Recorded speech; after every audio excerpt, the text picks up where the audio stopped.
Melamar, sebuah cerpen karya Adle. Lagi-lagi Adin duduk termenung di meja makan sembari menunggu kakaknya memasak. "Hari ini sahur pakai apa, Kak?" tanya Adin pada kakaknya, Bayu. "Sahur kali ini pakai ikan sarden, lebih irit dan gampang," sahut Bayu lemas. Hidup mengontrak di perantauan memang harus pintar-pintar mengelola keuangan.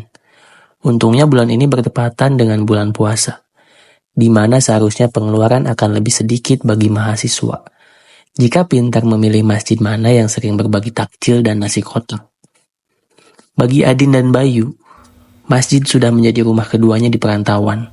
Bukan karena sering mencari takjil, tapi untuk sekedar meluruskan kaki dan beristirahat. Kadang harus terpaksa ikut kajian masjid pula. Kontrakan yang berada jauh dari kampus, serta hanya memiliki satu motor membuat mereka harus tinggal lebih lama di area kampus jika perkuliahan padat dan banyak tugas. Semata hanya untuk merampingkan pengeluaran. "Sudah dapat kerja sampingan baru belum, Kak?"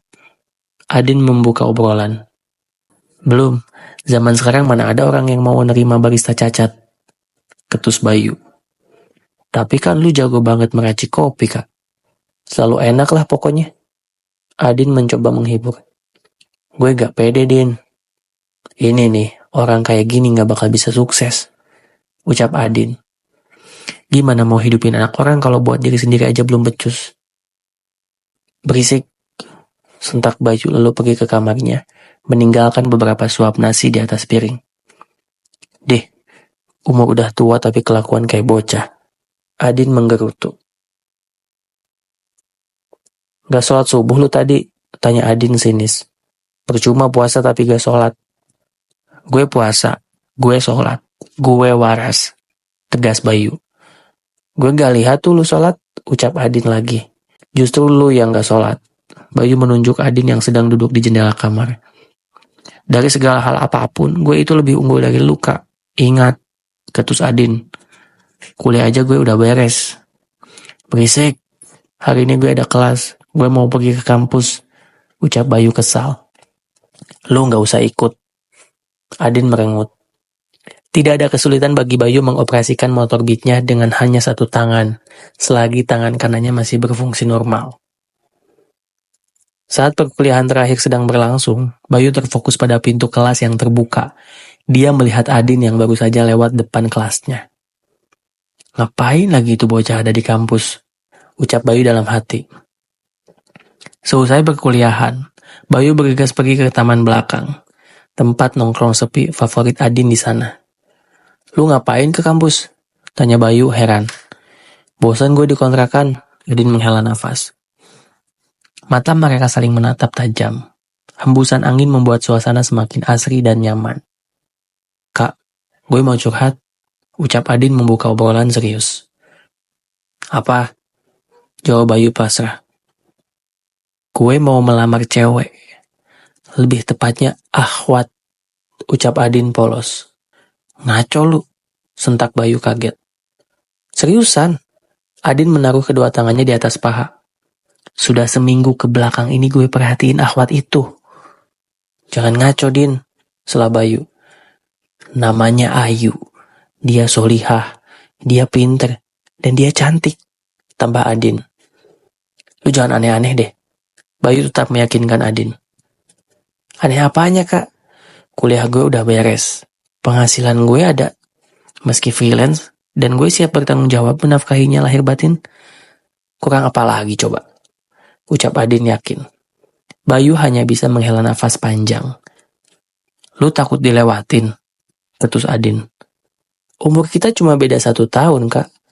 Apa yang harus lu takutin?" Bayu mengalihkan pandangannya. "Lu sebagai seorang kakak harusnya dukung dong," tambah Adin sambil mencoba memegang kepala Bayu dan mengalihkan pandangan kepadanya. "Lu kenal siapa itu Ayu?" tanya Bayu pasrah. "Gue tahu. Siapa aja temannya gue tahu. Kesibukannya dia di kampus gue paham," jelas Adin. "Apalagi?" Adin terlihat berpikir sejenak mencari kepingan puzzle yang hilang. "Yang gue belum tahu adalah gimana caranya gue melamar dia," tambah Adin. Mending jangan sekarang, Din, ucap Bayu. Terus gue harus nunggu lu nikah dulu gitu, putus Adin. Bukan gitu maksudnya. Bayu mencoba memberi peringatan. Udah mending besok lu ikut gue ke perpus, gue kenalin lu sama Ayu, tegas Adin. Terdengar lantunan ayat-ayat suci Al-Quran dari speaker masjid di sekitar kampus, menandakan tikar masjid sudah digelar dan takjil sudah disebar. Terlihat pula para mahasiswa berbondong-bondong menuju masjid, termasuk Bayu. Sahur hari ini pakai apa, Kak? Tanya Adin. Kayaknya sahur kali ini pakai mie goreng, saut Bayu. By the way, nanti gue sholat subuh di masjid, dan lu gak usah banyak bacot lagi bilang gue gak sholat, tambah Bayu sambil mengarahkan telunjuknya pada Adin. Adin hanya mengangkat kedua alisnya. Perpustakaan ramai seperti biasanya. Banyak mahasiswa yang sekedar duduk-duduk manja. Ada juga yang benar-benar membaca buku.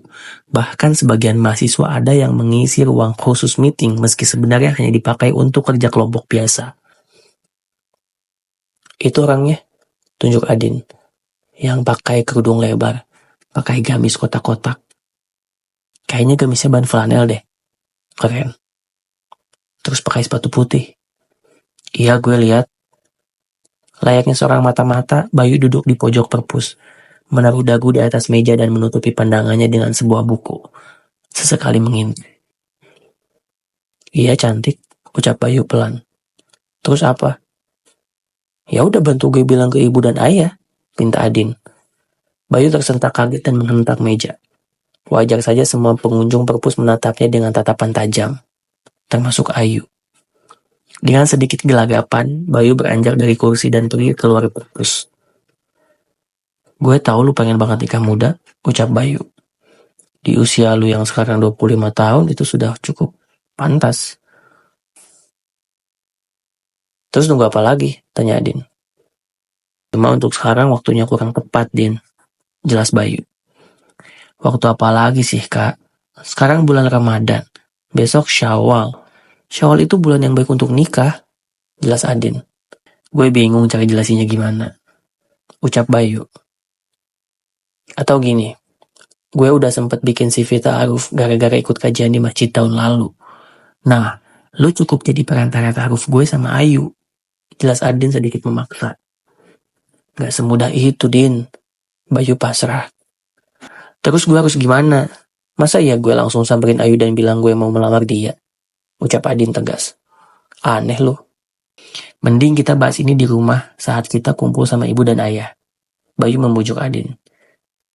Oke, 7 hari lagi kita mudik, ucap Adin tegas. Hujan turun membasahi genteng kontrakan. Suara gemercik air membuat suasana sahur terakhir semakin syahdu. Sahur terakhir pakai apa, Kak? Tanya Adin. Ayam goreng. Jawab Bayu singkat. Tumben, ucap Adin heran. Ini makanan favorit lu kan? Jelas Bayu. Tahu dari mana lu? Tanya Adin heran. Ini? Bayu menaruh lembaran CV ta'aruf di atas meja makan. Widih, akhirnya lu mau juga jadi perantara, ucap Adin bangga. Bayu hanya tersenyum. Abis subuh kita mudik, ucap Bayu singkat. Mudik tahun ini mereka menggunakan angkutan umum, bus, dikarenakan perjalanan yang cukup jauh antara Yogyakarta sampai Jakarta. Tidak mungkin bagi mereka untuk menggunakan motor. Di sisi lain, lebih nyaman serta tidak capek. Naik bus juga salah satu cara mengantisipasi hal-hal yang tidak diinginkan jika naik motor. Seperti saat mudik tahun lalu. Dan itu yang menjadi salah satu kekhawatiran ibu dan ayah. Terlihat rumah sederhana tanpa pagar dikelilingi pepohonan yang rindang. Assalamualaikum, ucap mereka sesampainya di rumah. Waalaikumsalam. Nak Bayu sudah sampai, ucap ibu sambil memeluknya lalu cipika-cipiki. Ya, Nak Bayu pulang nih, teriak ibu. Ayah datang dari pekarangan rumah dengan sedikit berlari kecil. Gimana kabar? Kuliah aman ya? Tanya ayah sambil cipika-cipiki. Kuliah aman ya, insya Allah gak sampai DO kok. Bayu terkekeh. Adin hanya diam mematung di samping Bayu.